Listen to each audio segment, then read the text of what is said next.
T shirt వీక్షిస్తున్నటువంటి 8వ తరగతి విద్యార్థులకు స్వాగతం. ఈరోజు మనం 8వ తరగతిలో ఉన్నటువంటి law and justice A case study, అట్లాగే జమీందారీ సిస్టమ్ గురించి మనం డిస్కస్ చేద్దాం. ముఖ్యంగా ఈ యొక్క చట్టం మరియు న్యాయం ఒక సన్నివేశం అన్నటువంటి దాంట్లో మనం తీసుకున్నట్లయితే ఇక్కడ ఒక ఇంట్రెస్టింగ్ సంబంధించి ఏంటంటే మనకి ఒక కేస్ స్టడీ ఆధారంగా ఈ పాఠంలో రాయడం జరిగింది. కాబట్టి ఈ యొక్క కేస్ స్టడీలో కూడా మనకి కంటెంట్ అన్నటువంటిది ఇమిడి ఉంది. కాబట్టి మరి దీంట్లో కూడా మనం నేర్చుకోవాల్సినటువంటి అవసరం ఉంది. ఈ యొక్క చట్టం న్యాయం ఒక సన్నివేశం అనేటువంటి పాఠంలో ఒక్కొక్కసారి మనకి ఎగ్జామ్లో ఏంటంటే ఏది అబ్రివేషన్స్ అడగడానికి కూడా అవకాశం ఉంది. ముఖ్యంగా మనకి SHO అన్నటువంటిది మనకి అడగడానికి అవకాశం ఉంది. SHO స్టాండ్స్ బై అని అన్నప్పుడు, కాబట్టి ఇక్కడ SHO ఎక్స్పాండ్ అన్నప్పుడు మనకి ఏంటంటే station house officer, station house officer. అదేవిధంగా మనకి FIR అన్నప్పుడు ఫస్ట్ ఇన్ఫర్మేషన్ రిపోర్ట్. ఇక్కడ మనకి స్టేషన్ హౌస్ ఆఫీసర్ అన్నటువంటి వ్యక్తి ఎవరు ఉంటారు? సాధారణంగా మనం చూసినట్లయితే ఆ స్టేషన్కి సంబంధించినటువంటి SI స్టేషన్ హౌస్ ఆఫీసర్గా ఉండడం అన్నటువంటిది జరుగుతుంది. ఒకవేళ అది మనకి తాలూకా పోలీస్ స్టేషన్ పెద్దది ఉన్నట్టయితే CI కూడా అక్కడ మనకి స్టేషన్ హౌస్ ఆఫీసర్గా పరిగణించడం అన్నటువంటిది జరుగుతుంది. మరి ఫస్ట్ ఇన్ఫర్మేషన్ రిపోర్ట్ FIR మనకు తెలుసు. ఈ పదాలు తరచుగా మనం వింటూ ఉంటాం. అంటే ఎవరైనా సరే విక్టిమ్ బాధితుడు స్టేషన్కి వెళ్ళి అతడు ఒక ఏమంటారు కంప్లైంట్ అవతల వ్యక్తి మీద ఇచ్చినప్పుడు మరి అది పోలీసులు ఏం చేస్తారంటే ఈ యొక్క ఫస్ట్ ఇన్ఫర్మేషన్ రిపోర్ట్ కింద అంటే ప్రాథమిక సమాచార నివేదిక అని పిలుస్తారు. అంటే ఇతడు ఇచ్చినటువంటి అంశాల ఆధారంగా అతడు ఒక FIR నమోదు చేసి ఒక కాపీ అతనికి ఇవ్వడం అన్నటువంటిది జరుగుతుంది.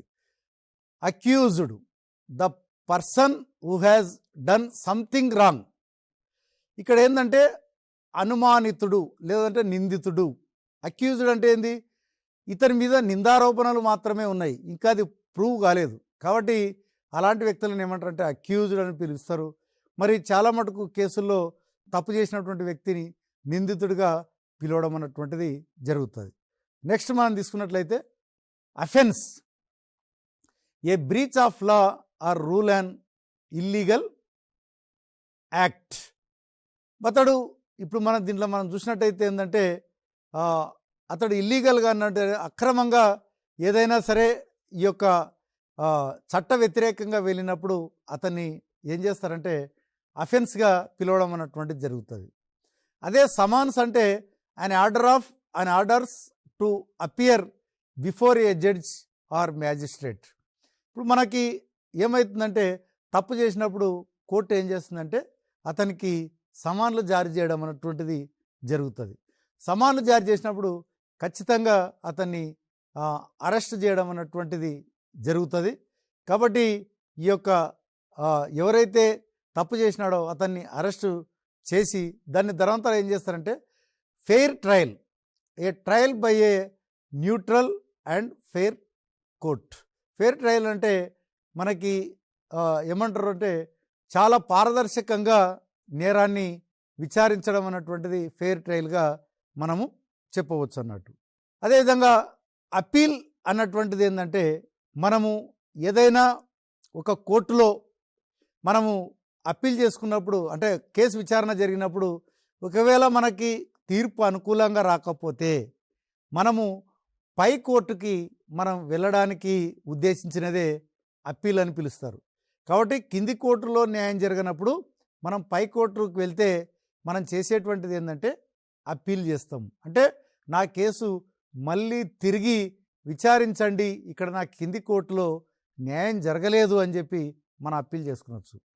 ఇక్కడ ఏంటంటే క్లయింట్ అంటే మనం ఏంటంటే ఎవరైతే ఈ యొక్క కేసు నమోదు చేసి ఉంటారో అంటే లాయర్ ఏం చేస్తాడంటే అతడు ఎవరైతే తప్పు చేసిన వాళ్ళ తరపున ఒకరు ఉంటారు, అదేవిధంగా మనకి ఎవరైతే కోర్టులో కేసు వేస్తారో వాళ్ళు కూడా ఉంటారు. మరి వాళ్ళని లాయర్లు కామన్గా ఏంటంటే క్లయింట్ అని పిలుస్తారు. క్లయింట్ అంటే ఇక్కడ ఏంటంటే ఎవరైతే కేసుని ఏమంటారు ఫైల్ చేసినటువంటి వ్యక్తి. అదేవిధంగా పబ్లిక్ ప్రాసిక్యూటర్. ఈ పబ్లిక్ ప్రాసిక్యూటర్ అన్నటువంటి వ్యక్తి పీపీ అని సాధారణంగా పిలుస్తూ ఉంటారు. ముఖ్యంగా ఎవరైతే కేసు వేస్తారో ఆ వ్యక్తి తరపున పబ్లిక్ ప్రాసిక్యూటర్లు వాదించడం జరుగుతుంది.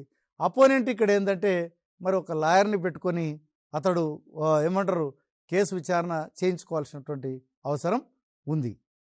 మన ఇక్కడ చూసినట్టయితే అప్పిలేట్ సిస్టమ్. ఇక్కడ అప్పిలేట్ సిస్టమ్ అన్నటువంటిది ఇక్కడ కోర్టు 3 లెవెల్గా 3 లెవెల్స్ ఉండడం అన్నటువంటిది మనం గమనించవచ్చు. ఒకటి లెవెల్ 1, లెవెల్ 2, అదేవిధంగా లెవెల్ 3 అన్నటువంటిది. ఇప్పుడు లెవెల్ 3లో ఉన్నటువంటిది ఏంటంటే కింది కోర్టులు అని పిలుస్తారు, అంటే కింది స్థాయి కోర్టులు. ఈ కింది స్థాయి కోర్టులో మనం చూసినట్టయితే సెషన్స్ కోర్టు ఉంటుంది, అదేవిధంగా మనం చూసినట్టయితే ఈ యొక్క డిస్ట్రిక్ట్ కోర్టు అన్నటువంటిది కూడా ఉంటుంది. సెషన్స్ కోర్టు కొంచెం క్రిమినల్ కేసులను విచారిస్తే డిస్ట్రిక్ట్ కోర్టు ఈ యొక్క సివిల్ కేసులను విచారించడం అన్నటువంటిది జరుగుతుంది. అట్లాగే కొన్ని స్పెషల్ కోర్టులు కూడా ఏర్పాటు చేయడం జరుగుతుంది.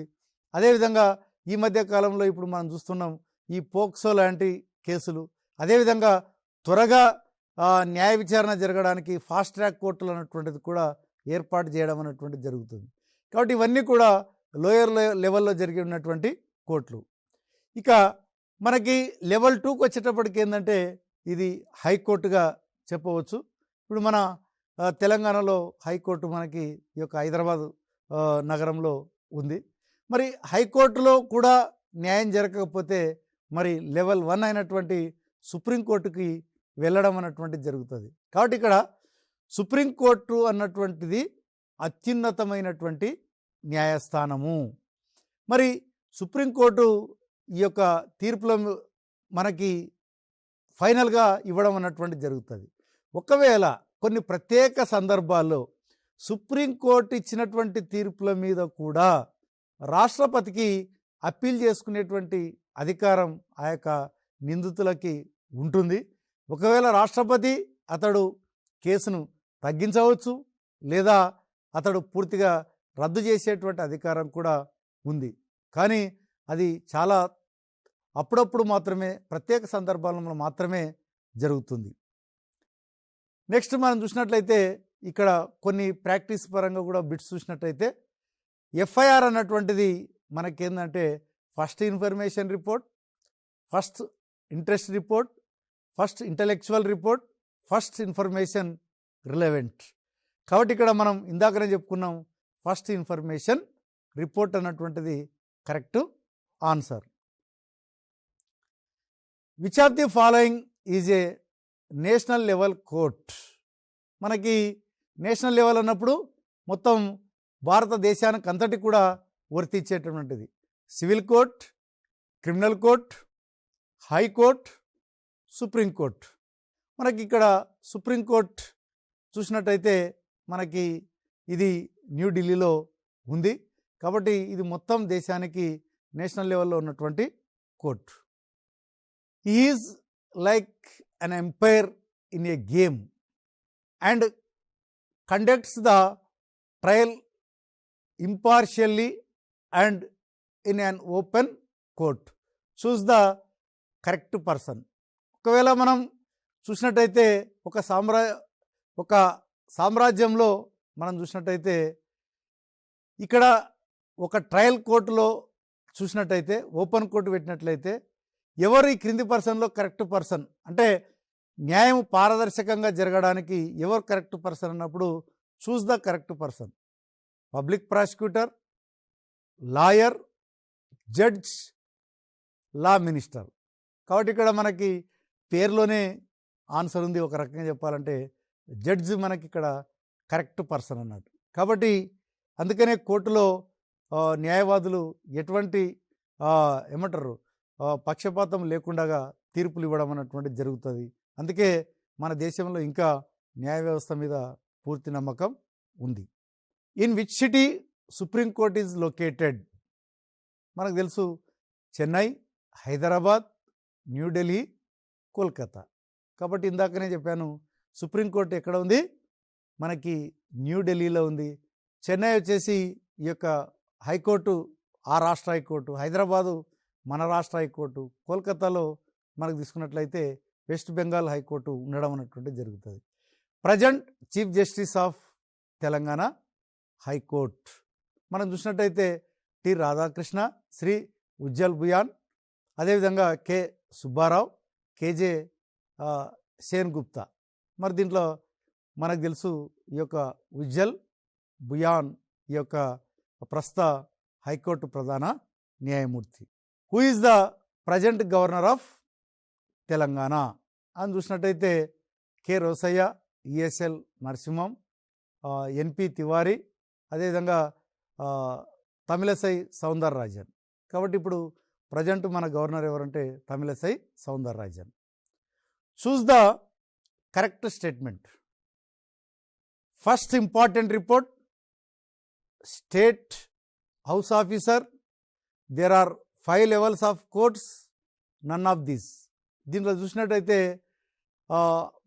ఏవి కూడా కరెక్ట్ కాదు. ఫస్ట్ ఇంపార్టెంట్ రిపోర్ట్ కాదు అది, ఫస్ట్ ఇన్ఫర్మేషన్ రిపోర్ట్ అది. స్టేట్ హౌస్ కాదు, మనకి ఏంటంటే station house officer, station house officer. There are 3 levels of courts are there.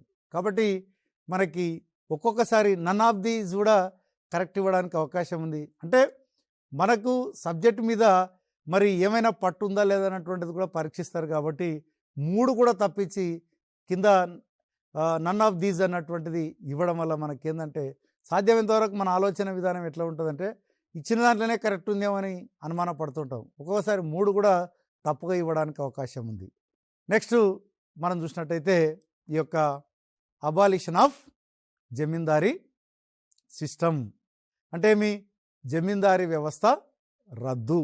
మరి దీనికి సంబంధించి కూడా మనం పూర్తిగా తెలుసుకునే ప్రయత్నం చేద్దాం. ఇక్కడ మనం చూసినట్టయితే land ceiling, there is a limitations in the ownership of land. 1 unit 10 to 27 acres of irrigated land and 35 to 54 acres of dry land. ఇప్పుడు మనకి ఇప్పటికి కూడా ల్యాండ్ సీలింగ్ యాక్ట్ అన్నటువంటిది ఉంది. కాబట్టి మరి ఎప్పుడైనా ఒక వ్యక్తి ఎంత భూమిని కలిగి ఉండాలి అన్నటువంటిది ఖచ్చితంగా ల్యాండ్ సీలింగ్ లేకపోతే ఈ దేశంలో ఒక్కొక్క పేరు మీద మరి 100,000 ఎకరాలు ఉంచుకోవడానికి అవకాశం ఉంది. కాబట్టి ఇక్కడ లిమిటేషన్స్ అన్నటువంటిది ఉంది. ఒక ఫ్యామిలీకి మనం తీసుకున్నట్లయితే 10 నుంచి 27 ఎకరాలు ఏది ఇరిగేటెడ్ ల్యాండ్, అదేవిధంగా 35 to 54 acres డ్రై ల్యాండ్. అంటే మీ సాగునీటి వసతి ఉన్నటువంటి భూములు అయితే 10 నుంచి 27 ఎకరాలు ఉండవచ్చు. అదేవిధంగా మెట్ట భూములు అయితే మాత్రం 35 నుంచి 54 acres ఉండడానికి అవకాశం ఉంది. ఇక జాగీర్దార్ సిస్టమ్ తీసుకున్నట్లయితే lands were divided into jagirs and were ruled administratively by jagirdars. ఇక్కడ మనకి ఏంటంటే జాగీర్దార్ సిస్టంలో అంతా కూడా ఏంటంటే ల్యాండ్ అంతా కూడా వాళ్ళ యొక్క పేరు మీద ఉంటుంది.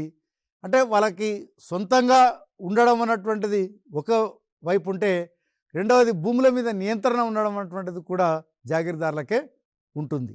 కాబట్టి ఈ యొక్క జాగీర్దార్ సిస్టమ్ అనేటువంటిది మన భారతదేశంలో ఎప్పటి నుంచో ఉంది. ఇక మనం చూసినట్టయితే ఫమైనా అని చూసినట్లయితే ఏ నిజామ్స్ గవర్నమెంట్ ఆర్డర్. ఇది మనకి చూసినట్టయితే ఏంటంటే ఫర్మానా, నాట్ ఫెమినా, ఫర్మానా అంటే ఏ నిజామ్స్ గవర్నమెంట్ ఆర్డర్. అంటే మీ నిజాం ప్రభుత్వం జారీ చేసేటువంటి అధికారిక ఉత్తర్వులను ఏమంటారంటే ఫర్మానా అని పిలుస్తారు. అదేవిధంగా tenancy act, the act which makes tenants as land owners. ఇక్కడ కౌలుదారుల రక్షణ చట్టం కింద మనం ఏంటంటే ఇక్కడ కౌలుదారులు ఎవరైతే కౌలుగా చేస్తూ ఉంటారో వాళ్ళను నిజమైనటువంటి కౌలుదారులను గుర్తించి వాళ్ళను ఆ యొక్క భూములకు యజమానిగా చేయడం అన్నటువంటిది ఈ యొక్క టెనెన్సీ యాక్ట్ చెప్తుంది. అదేవిధంగా మనకి భూదాన్ మూమెంట్ మనం చూసినట్లయితే a movement which was led by Shri Acharya Vinoba Bhave. It aims donating land to the landless. మరి ఇక్కడ భూదాన ఉద్యమము, మనకి ఈ యొక్క భూదాన ఉద్యమం అన్నటువంటిది తెలంగాణలో కూడా చాలా బాగా నడిచింది. వేల ఎకరాలు ఈ యొక్క రైతులు ఆచార్య వినోబా భావేకి ఈ యొక్క దానంగా ఇవ్వడం జరిగింది. అతడు దీన్ని చేపట్టినటువంటి ముఖ్య ఉద్దేశం ఏంటంటే ఎవరైతే భూమి లేని నిరుపేదలు ఉంటారో ఈ యొక్క భూదాన ఉద్యమం ద్వారా సేకరించినటువంటి భూమి నిరుపేదలకు పంచిపెట్టడమే దీని యొక్క ప్రధానమైనటువంటి ఉద్దేశం. అదేవిధంగా మనం చూసినట్టయితే సెర్ఫ్ ఈ కాస్ ఇది అంటే ఏంటంటే నిజామ్స్ ఓన్ ల్యాండ్, అంటే నిజాం యొక్క సొంతంగా ఉన్నటువంటి భూమి ఇది సెర్ఫ్ ఈ కాస్. అంటే ఆయన డైరెక్ట్గా ఓనర్గా ఉన్నటువంటి భూమిని ఏమంటారంటే సెర్ఫ్ ఈ కాస్ అని పిలవడం అన్నటువంటిది జరుగుతుంది. అదేవిధంగా మక్తాస్, నెక్స్ట్ వచ్చేసి maktas, small kingdoms in Nizam's rule. ఎవరైతే నిజాం కింద సామంత రాజులు ఉంటారో వాళ్ళని ఏమని పిలిచినారంటే మక్తాస్ అని పిలవడం అన్నటువంటిది జరిగింది. వాళ్ళ కింద ఉన్నటువంటి భూమిని మక్తాస్ అన్నారు. నిజాం ఓన్ ల్యాండ్ అయితేనేమో సెర్ఫ్ ఈ కాస్ అని పిలవడం జరిగింది. నిజాం కింద సామంత రాజుల కింద ఉన్నటువంటి భూమిని మాత్రం ఏమని పిలిచారంటే మనకి మక్తాస్ అని పిలవడం అన్నటువంటిది జరిగింది. అదేవిధంగా land holding, a piece of land owned by a person. ఒక వ్యక్తి ఈ యొక్క ఆధీనంలో ఉన్నటువంటి భూమిని ఏమంటారంటే ఈ యొక్క ల్యాండ్ హోల్డింగ్, అంటే అతడు ఆ భూమికి ఓనరు అన్నటువంటిది మనకు తెలిసిపోతుంది. అదేవిధంగా బెగర్ ఆర్ వెట్టి, ఇది working for somebody without any benefit. అంటే ఒక వ్యక్తి వెట్టి చాకిరీ అన్నటువంటిది ఇది తెలంగాణలో కూడా చాలా మటుకు ఉండింది. ముఖ్యంగా ఎక్కడైతే భూస్వామ్య వ్యవస్థ ఎక్కువగా ఉందో అక్కడ ఈ వెట్టి చాకిరీ కూడా చాలా ఎక్కువగా ఉండింది. వెట్టి అంటే ఏంటంటే ఎవరో తరతరాలుగా వాళ్ళ పెద్దలు తీసుకున్నటువంటి అప్పుకి అతడు ఇంట్రెస్ట్ కిందనే కొన్ని తరాల వాళ్ళు ఎటువంటి సింగిల్ పైసా ఇవ్వకుండా వాళ్ళతోని పని చేయించుకునేటువంటి విధానం వెట్టి చాకిరీ అంటారు. కాబట్టి ఈ యొక్క వెట్టి అన్నటువంటిది ఎవరిని పిలుస్తారంటే వితౌట్ ఎనీ బెనిఫిట్. అదేవిధంగా మనం చూసినట్టయితే కుదాకాస్త్ ఓన్ ల్యాండ్ ఆఫ్ జమీందార్స్. కుదాకాస్త్ అంటే ఇక్కడ ఏంటంటే ఓన్ ల్యాండ్ ఆఫ్ జమీందార్. మరి జమీందారుల యొక్క అంటే సొంతంగా వాళ్ళు వ్యవసాయం చేయిస్తే దాన్ని ఏమన్నారంటే కుదాకాస్త్ అని పిలవడం అన్నటువంటిది జరిగింది. In 1950 the Madras estate bill came into force. 1950లో ఈ యొక్క మద్రాస్ ఎస్టేట్ బిల్ని అమలులోకి తీసుకురావడం అన్నటువంటిది జరిగింది. 1927లో in the Telangana region labour or vetti had been abolished. కాబట్టి ఇక్కడ మన తెలంగాణలో వెట్టి చాకిరిని ఎప్పుడు నిషేధించినారంటే 1927లో ఈ యొక్క వెట్టి చాకిరీ నిషేధ చట్టాన్ని అమలు చేయడం అన్నటువంటిది జరిగింది. 1949 August 15 issued a farmana the Nizam's Jagirs which were like small kingdoms were abolished.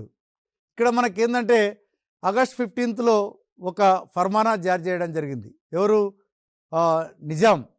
Which were like small kingdoms were abolished. So ఆయన కింద ఉన్నటువంటి జాగీర్ల అంతా కూడా అంటే ఇంక్లూడింగ్ సమంతాస్ అండ్ మక్తాస్ ఆ మొత్తం అంతా కూడా అదంతా కూడా నిషేధించడం అన్నటువంటిది జరిగింది. ఎవరు? Nizam.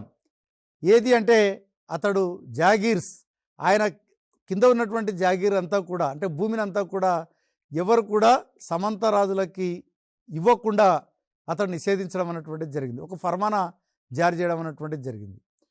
1948 September 17 Nizam state merge into India. మనం మొన్ననే జరుపుకోవడం అన్నటువంటి జరిగింది. సెప్టెంబర్ 17 వజ్రోత్సవాలని చెప్పి మనకి సమైక్యతా దినంగా రాష్ట్ర ప్రభుత్వం 3 రోజులు ఘనంగా నిర్వహించుకోవడం అన్నటువంటిది జరిగింది. కాబట్టి 1948 సెప్టెంబర్ 17 ఈ యొక్క హైదరాబాద్ స్టేటు భారతదేశంలో విలీనం కావడం అన్నటువంటిది జరిగింది. In 1950 the famous Hyderabad tenancy act was passed protecting all types of tenants. 1950లో మనకి ఈ యొక్క తెలంగాణలో హైదరాబాద్ టెనెన్సీ యాక్ట్ అన్నటువంటిది పాస్ కావడం జరిగింది.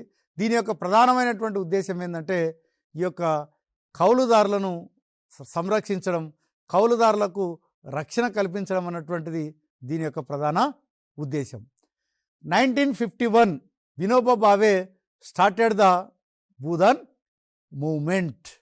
కాబట్టి ఇక్కడ మనకేంది, మన తెలంగాణలో దేశంలో తీసుకున్నట్లయితే ఈ 1951లో ఆచార్య వినోబా భావే భూదాన ఉద్యమాన్ని ప్రారంభించడం అన్నటువంటిది జరిగింది. 1955 the Hyderabad inam lands abolition act. మరి ఇక్కడ ఈ యొక్క హైదరాబాద్ ఇనాం భూములకు సంబంధించి సంబంధించిన చట్టాన్ని ఎప్పుడు చేసినారంటే 1955లో చేయడం అన్నటువంటిది జరిగింది. 1972 the land ceiling act was passed by the AP legislative assembly and legislative council in September which came in to implementation since January 1975. ఇక్కడ మనం చూసినట్టయితే ఏంటంటే ఈ యొక్క 1972లో ఇందాక చెప్పుకున్నటువంటి ల్యాండ్ సీలింగ్ యాక్ట్ని చేయడం జరిగింది. అంటే భూగరిష్ట పరిమితి చట్టము అని పిలుస్తారు దీన్ని. గరిష్ట పరిమితి చట్టం కింద ఈ యొక్క వ్యక్తులు ఎక్కువ భూమిని కలిగి ఉండడానికి వీల్లేదు. ఇందాకనే మనం చెప్పుకున్నాం ఏది, ఇరిగేషన్ ల్యాండ్ ఎంత ఉండాలి, మెట్రో ల్యాండ్ ఎంత ఉండాలి. కాబట్టి అంతకంటే ఎక్కువ ఉంటే డెఫినెట్గా దాన్ని ప్రభుత్వాలు స్వాధీనం చేసుకోవడం అన్నటువంటిది జరుగుతుంది. మరి ఇవి శాసనసభ ఆమోదం పొందిన తర్వాత ఎప్పటి నుంచి అమల్లోకి తీసుకురావడం జరిగిందంటే జనవరి 1975 నుంచి దీన్ని అమల్లోకి తీసుకురావడం అన్నటువంటిది జరిగింది. మనకి చూసినట్టయితే సెర్ఫ్ ఈ కాస్ మీన్స్ అంటే మనకు చూసినట్టయితే ఏంటంటే సెర్ఫ్ ఈ కాస్ అంటే అర్థం ఏందన్నటువంటిది own land of Nizam, jagir of Deshmukh, income from inam lands, own land of doras. ఇక్కడ మనం సెర్ఫ్ ఈ కాస్ మీన్స్ మనం ఇంతకుముందే డిస్కస్ చేసాం. కాబట్టి ఇది ఓన్ ల్యాండ్ ఆఫ్ నిజాం. కాబట్టి ఇక్కడ ఆన్సర్ వచ్చేసి ఈ యొక్క నిజాం యొక్క సొంత భూమి, దాన్ని ఏమన్నారంటే సెర్ఫ్ ఈ కాస్ అని పిలవడం జరిగింది. అదేవిధంగా jagir of Deshmukh, income from inam lands, own land of doras ఇవన్నీ కూడా కాదు. కాబట్టి Sarf e Khas. Who is the head of the Hyderabad state before the origin of Andhra Pradesh. Andhra Pradesh ఏర్పడకంటే ముందు మన హైదరాబాద్ స్టేట్కి హెడ్గా ఎవరున్నారంటే the person act as Raj Pramukh appointed by the president, Nizam as Raj Pramukh, home minister of the Indian government in those days. ఇక్కడ మనకి హైదరాబాద్ చరిత్ర తీసుకున్నట్లయితే ఎప్పుడైతే మనకు 1948 సెప్టెంబర్ 17 హైదరాబాద్ విలీనమైందో అప్పుడు ఏం చేసిందంటే గవర్నమెంటు నిజాంని ఈ యొక్క రాజ్ ప్రముఖ్గా మనకి నియమించడం అన్నటువంటిది జరిగింది. దాంతోపాటే ఏంటంటే కొంత ఆయనకి ఈ యొక్క భరణం కూడా ఆయనకి ఇవ్వడం అన్నటువంటిది కూడా జరిగింది.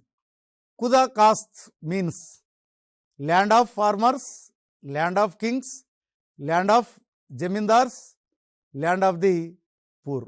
కాబట్టి ఇక్కడ ఖుదా కాస్ట్ అన్నప్పుడు మనకేందంటే ల్యాండ్ ఆఫ్ జమీందార్స్. కాబట్టి ఇక్కడ మనకేది land of zamindar correct answer అవుతుంది. ల్యాండ్ ఆఫ్ ఫార్మర్స్ కాదు, ల్యాండ్ ఆఫ్ కింగ్స్ కాదు, అదేవిధంగా land of zamindars, land of the poor కాదు. Acute poverty in the rural areas in the time of independence. మనకి భారతదేశానికి స్వాతంత్రం వచ్చే నాటికి దాదాపు ఎంత శాతం పావర్టీ ఉండేదంటే దాదాపు 55%. 55% అప్పుడు పేదవారుగానే ఉన్నారు. ఎందుకంటే భారతదేశానికి స్వాతంత్రం వచ్చినప్పటికీ ప్రజలందరూ కూడా బ్రిటిష్ వారి యొక్క విధానాలతోని, వాళ్ళ యొక్క పన్నులతోని ఎంతోమంది వ్యవసాయాన్ని కూడా వదిలిపెట్టడం వల్ల ఏమైందంటే గ్రామీణ ప్రాంతాల్లో మనకి 55% మంది పేదరికంలోనే మగ్గిపోవడం అన్నటువంటిది జరిగింది. The results of land reform act is zamindars lost their income, tenants became owners of land, government took over the waste and forest lands held by zamindars. So here 1, 2 and 3 statements are correct. ఇక్కడ ఏముందంటే 3 కూడా కరెక్టే. జమీందార్ last their income, మనకి ఎప్పుడైతే land reforms act వచ్చిందో వాళ్ళ ఏమైంది, భూ గరిష్ట పరిమితి చట్టం ప్రకారం ఎవరికి దగ్గర కూడా భూమి ఎక్కువ లేకుండా తీసుకోవడం జరిగింది. కాబట్టి వాళ్ళు ఏమైంది, ఆదాయాన్ని కోల్పోయినారు. Tenants became owners of land, ఏమైనారు, కౌలుదారులు ఈ యొక్క కౌలుదారు రక్షణ చట్టం చేసినారు కాబట్టి వాళ్ళు ఆ భూములకి ఓనర్స్ అయినారు. Government took over the waste and forest lands led by zamindars, ఎవరైతే ఈ యొక్క జమీందార్ ఆధీనంలో ఉన్నటువంటి అటవీ భూములు కావచ్చు, ఈ యొక్క బీడు భూములు కావచ్చు, వీటన్నిటిని కూడా ప్రభుత్వం తీసుకోవడం అన్నటువంటిది జరిగింది. కాబట్టి ఇక్కడ 1, 2 and 3 సెంటెన్సెస్ ఆర్ కరెక్ట్. కాబట్టి 3 కూడా రైటే. Pick out the correct pair. 1955 all state governments abolished the zamindar system. 1927 Madras electricity bill. 1950 abolish of Hyderabad inam land. 1951 Bhoodan moment.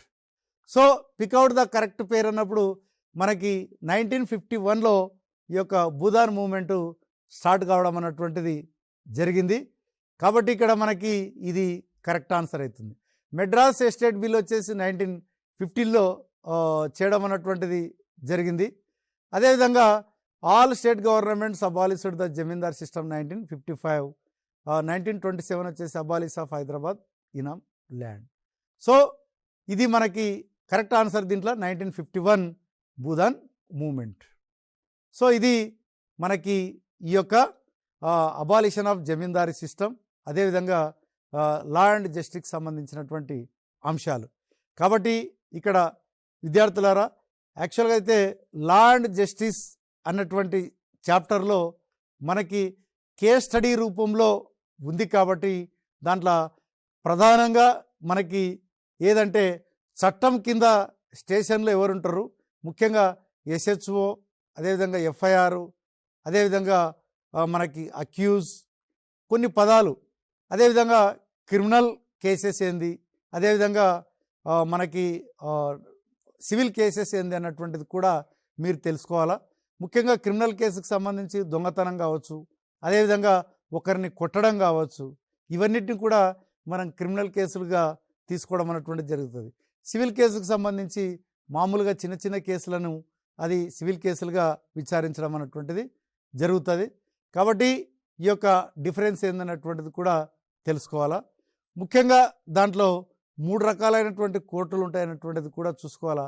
మేము చూపించినటువంటి టేబుల్కి సంబంధించి కింది స్థాయి కోర్టుల్లో మరి ఏ కోర్టులు ఉన్నాయి, అదేవిధంగా లెవెల్ 2లో హైకోర్టు ఉంటుంది, లెవెల్ 1లో సుప్రీంకోర్టు ఉంటుంది అన్నటువంటిది మనం క్లియర్గా ఆ టేబుల్ని ఒకసారి అబ్జర్వ్ చేస్తే సరిపోతుంది.